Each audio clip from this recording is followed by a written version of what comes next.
दो बातें जो और हमारे एनईपी के डॉक्यूमेंट में कही गई हैं, वो ये है कि हम होलिस्टिक पर्सनैलिटी को डेवलप करना चाहते हैं और साथ ही साथ हम एक लॉजिकली थिंकिंग डेवलप करना चाहते हैं। तो ये क्या हैं दो चीज़ें? होलिस्टिक पर्सनैलिटी से हमारा तात्पर्य क्या है और थिंकिंग मैन हम कैसे बनाएं? इन दोनों के ऊपर आज हम वीडियो में चर्चा करने जा रहे हैं।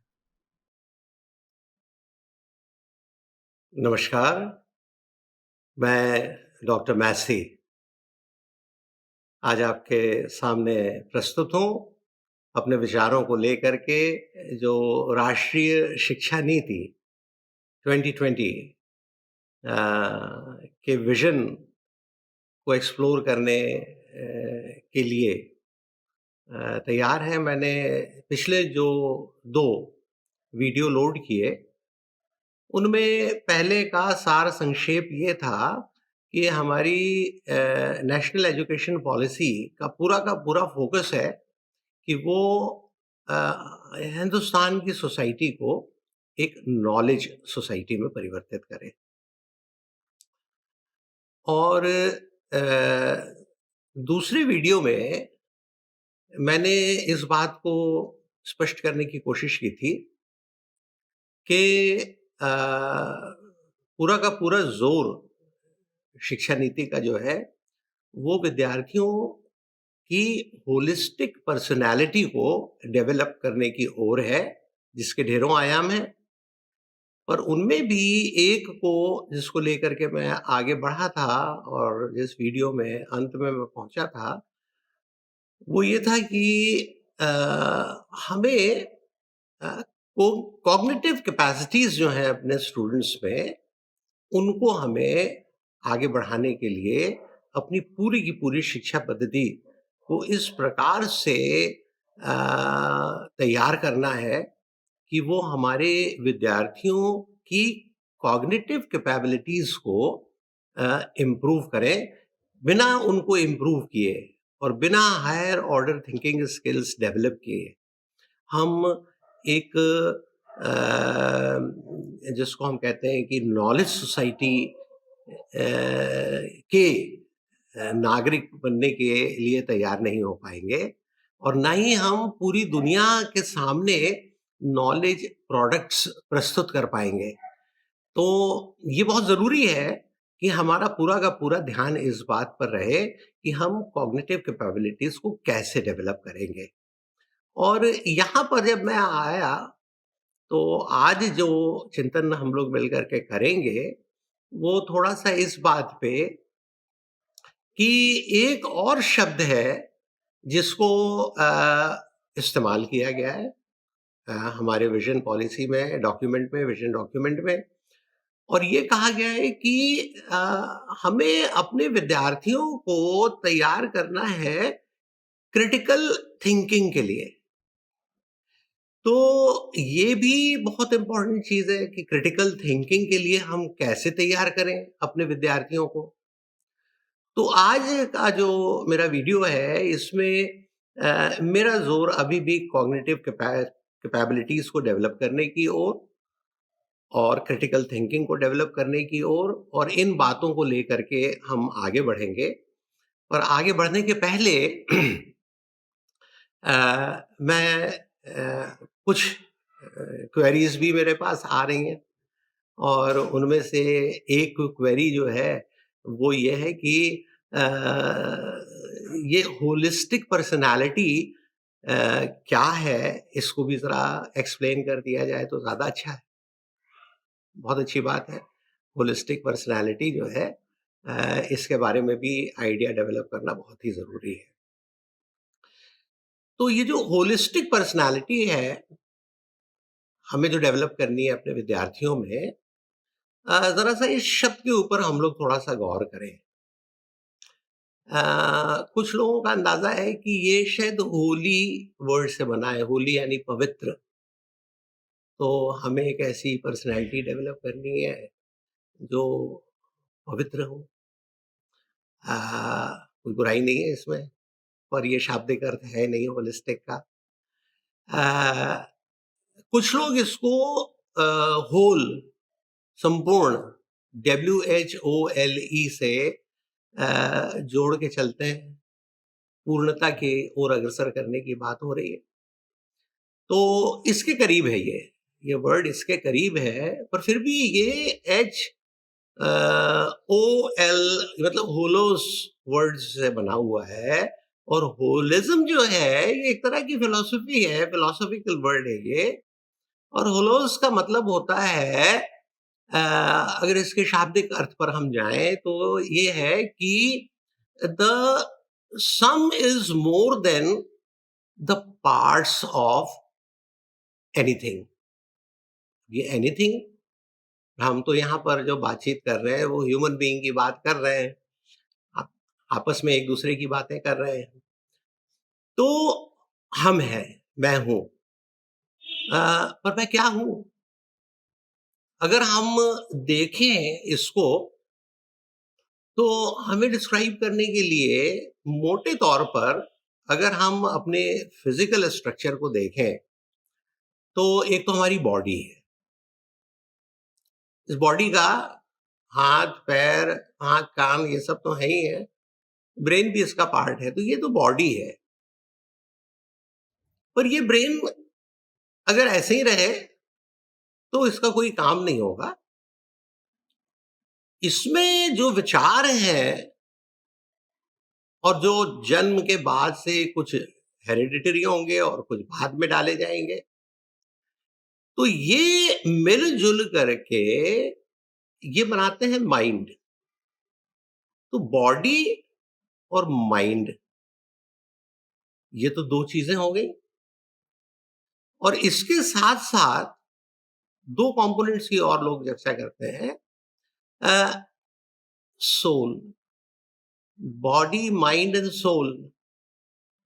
तो ये जो सोल है,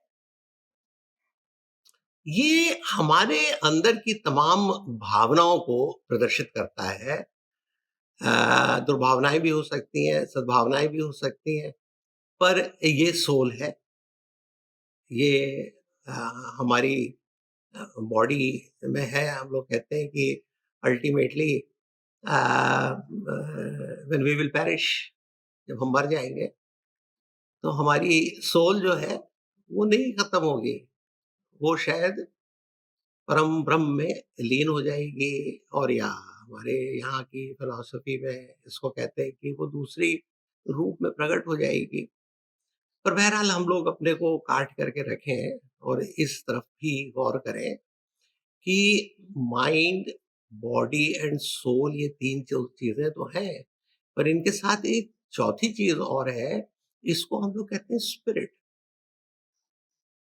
अब ये स्पिरिट भी जो है, ये एक तरह से बाहर से हमारी मदद करती है। It can be a Holi spirit. हमारे जो क्रिश्चियन धर्म है, क्रिश्चियन धर्म में ये कहते हैं कि पिता, पुत्र और पवित्र आत्मा, ये तीनों एक हैं। त्रिएक का कंसेप्ट है, ट्राइयोम का कंसेप्ट है।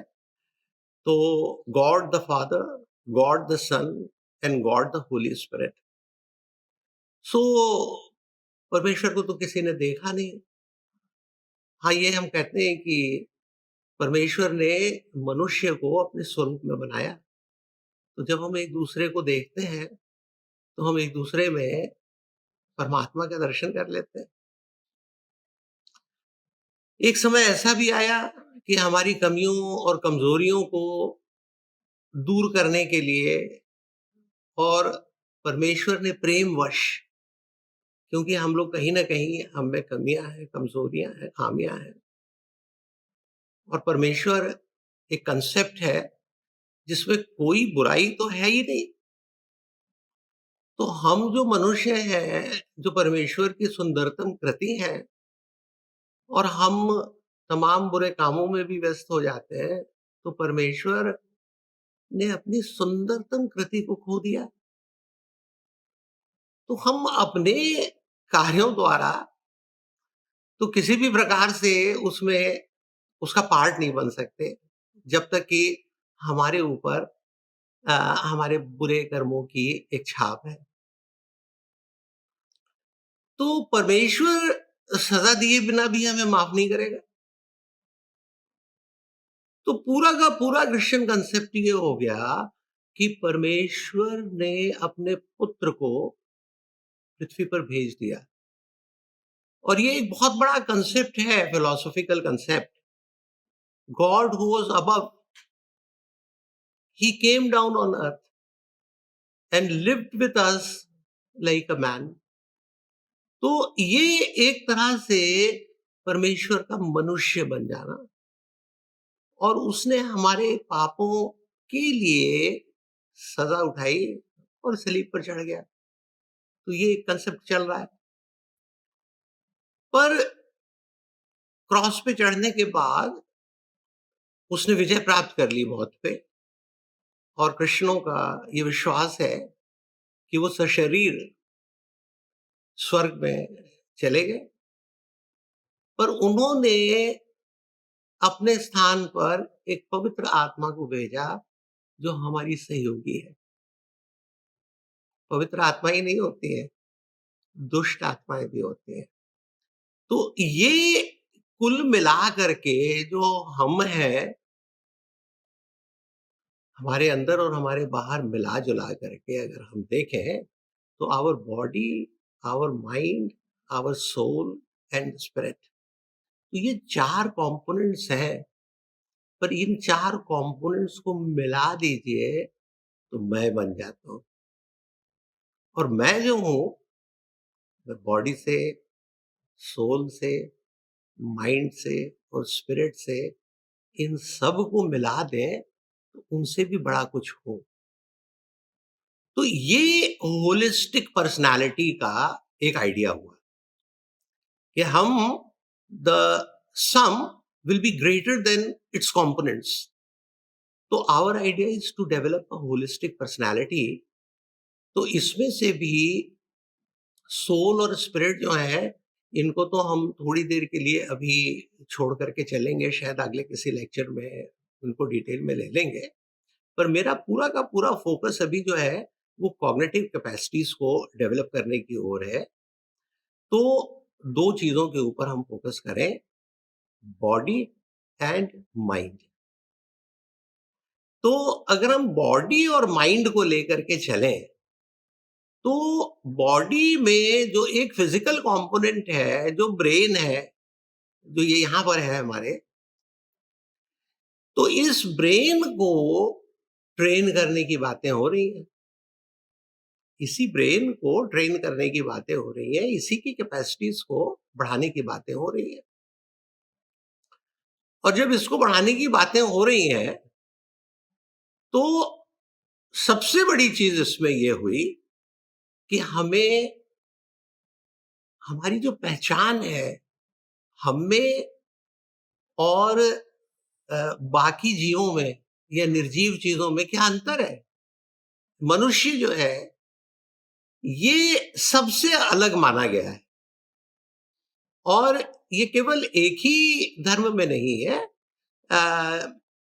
मैं सोचता हूं कि जो साइंस है, ये साइंस भी इस बात को बताती है कि बहुत सी चीजें, जैसे इमोशंस, कम्युनिकेशन स्किल्स और तमाम चीजें ऐसी हैं जो कि मनुष्य जाति के अंदर पाई जाती हैं।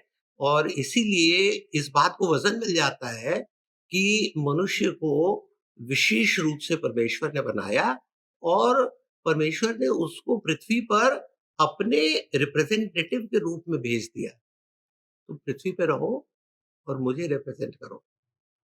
बहुत बड़ी बात है। तो बहरहाल हम लोग जरा सा देखें कि ये बॉडी के ऊपर ज्यादा ध्यान दिया जाए, तो बिना बॉडी के तो माइंड ही नहीं बनेगा, ब्रेन ही नहीं रहेगा।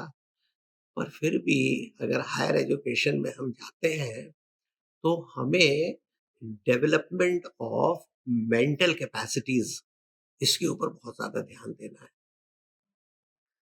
अब मैं थोड़ा सा आपको हट करके बात कर रहा हूं, मैं विदेश यात्राएं मैंने की, कई यूनिवर्सिटीज में जाने का मौका मिला। जर्मनी में गया, मैं यूएसए में गया, इटली में गया।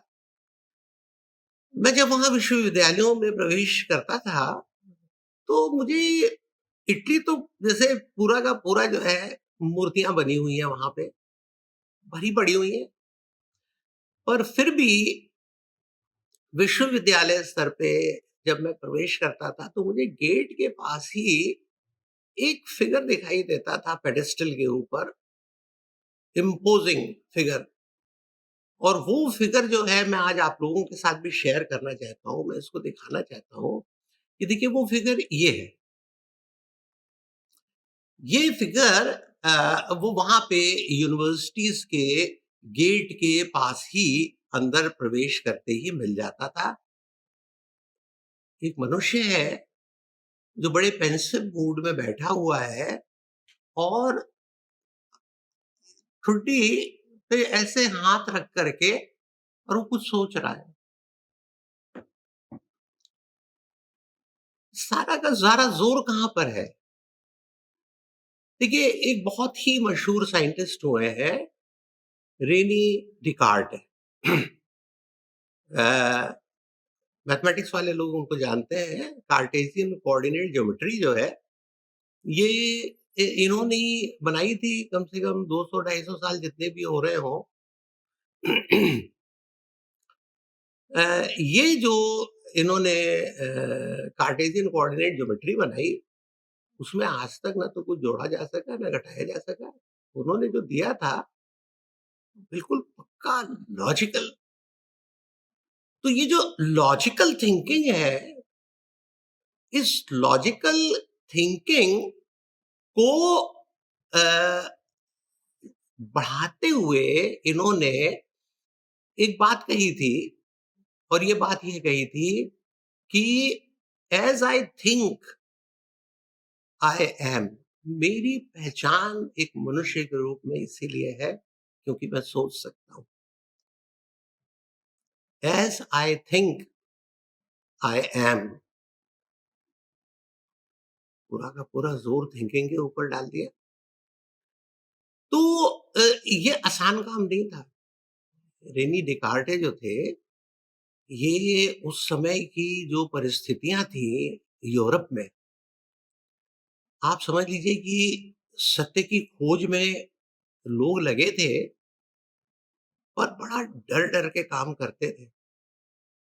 और रेनी डिकार्टे जो थे, ये इन्होंने पूरी की पूरी एक किताब लिखी, जिसमें इन्होंने साइंटिफिक इन्वेस्टिगेशन के सारे स्टेप्स डिसाइड किए, और जो आज तक सारी साइंटिफिक लेबोरेटरीज में इस्तेमाल हो रहे हैं।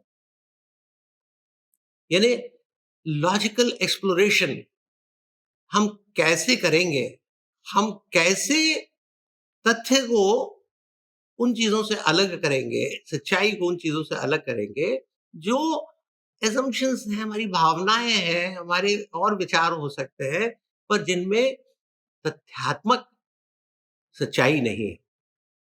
इसका आधार रेनी डिकार्टे ने रखा, और इस बात पे जोर दिया कि हमारी पहचान ही इस बात से है कि हम लॉजिकल थिंकिंग को बढ़ावा। सबसे पहले तो यह है कि हम सोचते इसलिए हम मनुष्य हैं, और फिर हम सच्चाई की गहराई तक अगर पहुंचना चाहते हैं, और अगर हम उन प्रतिमानों का प्रयोग करें जो हमारे देश में प्रचलित है, कि यदि हम वास्तव में शिक्षा की देवी की आराधना करना चाहते हैं, तो हमें सत्य का खोजी बनना पड़ेगा। हमें सत्य का खोजी बनना पड़ेगा। और जो मुश्किलें हैं, ये हैं तो बहुत ज्यादा, मुश्किलें बहुत ज्यादा हैं। और इसमें मैं एक ही बात और आपको बताऊं, कितनी मुश्किलों का सामना करना पड़ा लोगों को। और ये एग्जाम्पल, मैं फिजिक्स का टीचर हूं, तो मैं फिजिक्स से उठा करके आपको दे रहा हूं। बाइबल की जो थ्योरी थी, और बाइबल के फर्स्ट चैप्टर में ये कहा गया है कि परमेश्वर ने इस पृथ्वी की रचना की, यूं कहिए कि पूरे ब्रह्मांड की रचना की, पर इस पृथ्वी की रचना की और इस पृथ्वी पर उसने मनुष्य को अपने स्वरूप में बना करके रखा। और ये मनुष्य और ये पृथ्वी, ये परमेश्वर के पूरे प्लान के केंद्र में है। और एंथ्रोपोलॉजी में हम लोग इंसानों के बारे में ही पढ़ते हैं, और चूंकि पृथ्वी पर एंथ्रोपोड्स पाए जाते हैं, हम लोग पाए जाते हैं, तो इस पूरी की पूरी बिब्लिकल फिलॉसफी को एंथ्रोपोसेंट्रिक यूनिवर्स के नाम से लोग जानने लग गए, कि ये पूरी की पूरी पृथ्वी जो है वो एंथ्रोपोसेंट्रिक है। जो भी चीज है मनुष्य को केंद्र में रख करके और बनाई गई है। ना तो इसको नकारने के लिए हमारे पास तथ्य हैं, न मानने के लिए हमारे पास पूरे तथ्य हैं। तो ये एक फिलॉसफिकल आइडिया है, बिब्लिकल आइडिया है। तो ये जब बहुत ज्यादा प्रचलित थी, और परमेश्वर स्वर्ग में थे, और परमेश्वर के एक तरह से रिप्रेजेंटेटिव जो पृथ्वी पर थे वो पोप थे, और बाइबल के खिलाफ कोई बात कुछ कह दे, ये तो कोई गवारा नहीं कर सकता था उस समय। धर्म को लेकर के बड़ी बड़ी लड़ाइयां लड़ी जाती थी। और ऐसे समय में गैलीलियो गैलीली नाम का एक वैज्ञानिक था, उस वक्त ये सब फिलोसफर ही कहलाते थे। तो गैलीलियो गैलीली ने टेलीस्कोप बनाया, और बड़े सिंपल एक्सपेरिमेंट्स उसने किए, और उन एक्सपेरिमेंट्स के द्वारा उसने ये बताया कि पृथ्वी जो है वो सूर्य के चारों तरफ घूम रही है। ऐसा नहीं है कि सूर्य पृथ्वी के चारों तरफ घूम रहा है। हाँ, जोर का समझ लीजिए कि ये तो एक विचार एंटी बाइबल था, बहुत ही मुश्किल विचार था, बहुत बार तर्जना हुई। मेरे ख्याल में कुछ फैनेटिक्स ऐसे भी हो सकते थे जो उनको जान से मार देते। पर उस समय के जो भी पोप थे, जो भी राजा थे, उन लोगों ने इनको चेतावनी दी, और उन्होंने कहा कि आपको तो हम हाउस अरेस्ट में कर दिया गया, और कहा गया कि आप हेरेटिक हैं, आपने ऐसा कार्य किया है कि आपको शायद उल्टा लटका करके और जला दिया जाए। तो आप पश्चाताप कर लें यदि, तो आपको माफ किया जा सकता है। तो ये बड़ा एक फेमस सेंटेंस है। गैलीलियो जो थे, उन्होंने कहा कि मेरा जीवन बर्बाद हो जाएगा।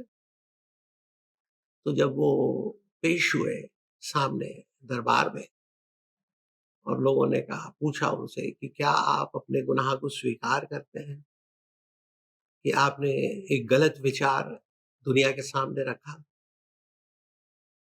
तो उन्होंने कहा, हाँ, मैं अपनी गलती को मानता हूं और मैं माफी मांगता हूं। और उनको माफ कर दिया गया। और जब वो वापस जा रहे थे और दरबार के बाहर निकल रहे थे, तो कुछ लोगों ने सुना।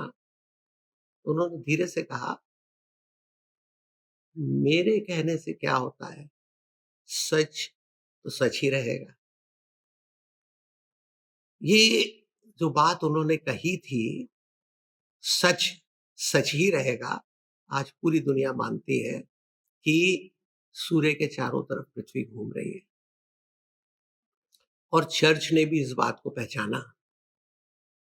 और जब 200 वर्ष हुए गैलीलियो की एनिवर्सरी, डेथ एनिवर्सरी मनाई जा रही थी, शायद 90-95 के आसपास की बात है, तो पोप ने वेटिकन से स्टेटमेंट दी कि चर्च गैलीलियो से माफी मांगना चाहता है, इसलिए कि गैलीलियो सही था, और हम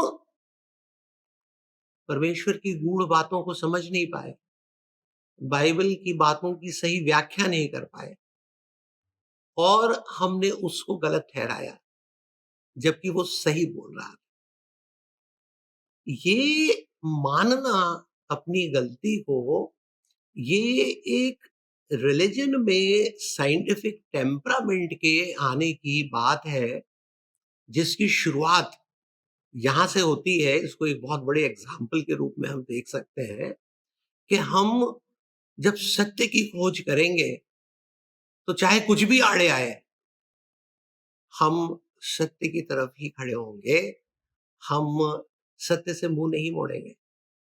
कोरोना काल में पूरे विश्व में हम जानते हैं कि अ, चर्च, गुरुद्वारे, मंदिर, मस्जिद सब में जाने पे मनाही हो गई, सबको रोक दिया गया।